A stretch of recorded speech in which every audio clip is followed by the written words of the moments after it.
sa ating lahat. Sa lahat ng mga vlogger, sa lahat ng mga OFW natin, good morning. At kumusta po kayo? Ang ating ngayon ibabag po natin ngayon is isang parcel po. Mag-unboxing po tayo ng parcel.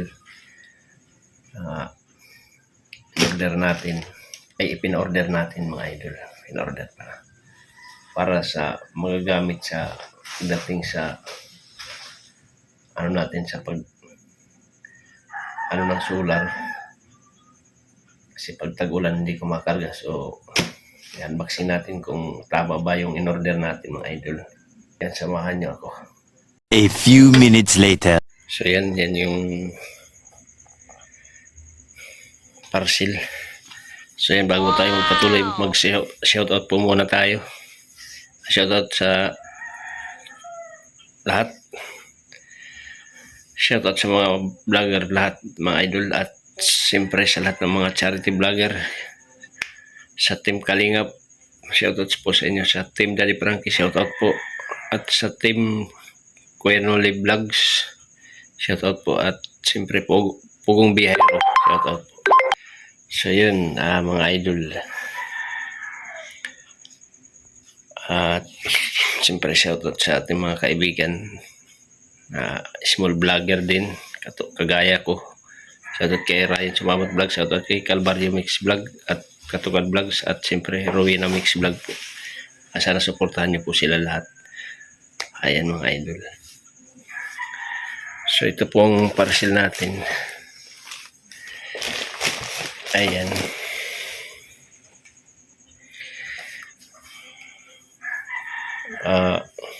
Halaga niyan is nasa, maliit lang siya pero nasa 1,000 na yan mga idol.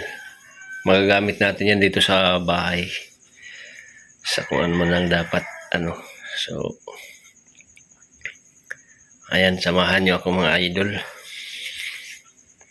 Maraming salamat din sa mga subscriber ko, sa mga bagong subscriber. Maraming salamat.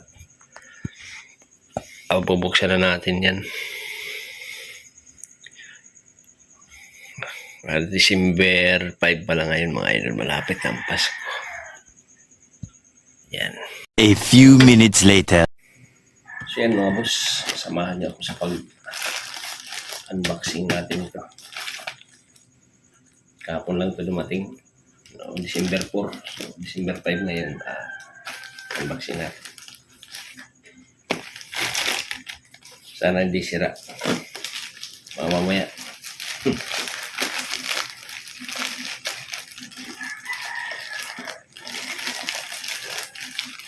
Punitin na natin mga boss.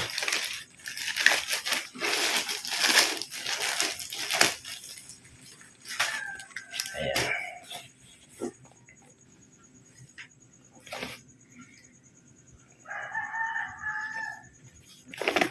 Mababasa niyo pa yan?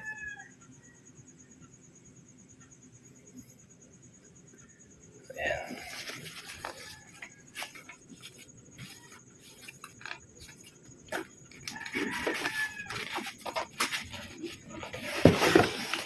Ayan.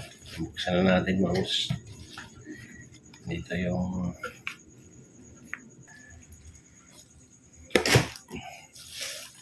so ayan. Wow!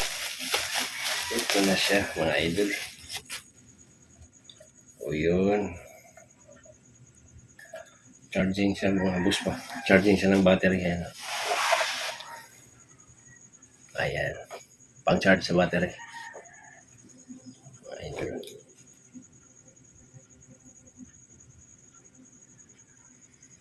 Pang-charge. Mga idol.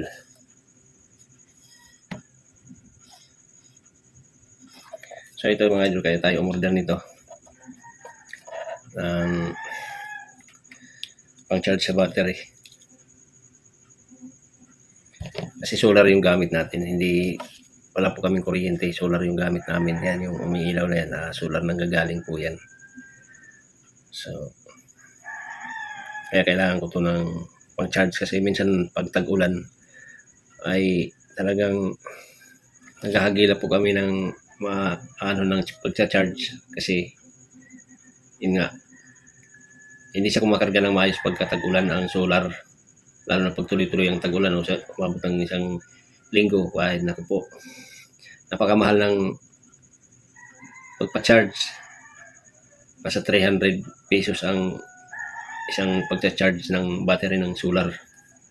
Yun ang experience ko dito sa kaya gumawa ko ng paraan na mag-order kami nitong kung pwede, kung okay ba. So para may alternatibo tayong pang-charge na hindi na tayo maghahanap, pwede tayo makisaksak na lang, pwede magbayad, makisaksak. Pero kasi yung iba natatakot baka daw sumabog. Ay, ako, ewan kung totoo. Basta yun ang sabi nila. So, yan. Mamaya pakita ko sa inyo yung battery ng solar na ginagamit ko.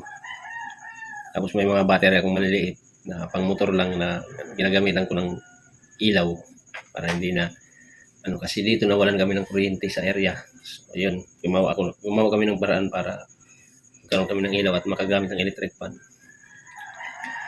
Shit. Ito yung natin. Itatry natin to mamaya kung gumagana. Kasi hindi ko pa maitatry kasi wala nang kuryente. So, yun. Yan mga idol. So, yan. Ipapakita ko sa inyo yung battery ng solar. Mga idol.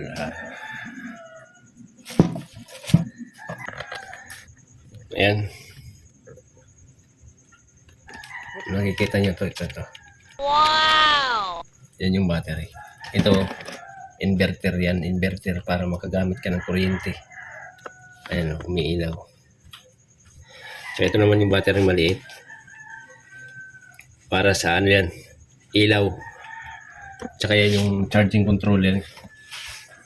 Ito. Yan. Yan ang malalaman kung lubat na yan o lubat.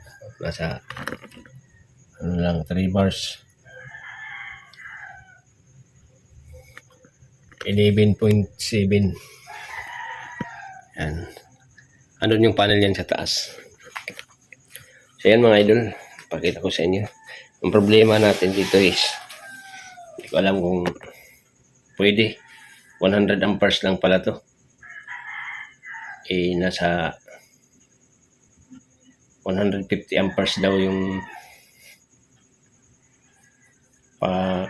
battery. Ayun lang. Hindi natin alam. So yan mga idol, hanggang dito na lang. Maraming salamat sa suporta nyo. At ako'y maliligo na. Papasok sa trabaho. Hanggang dito na lang. I love you all.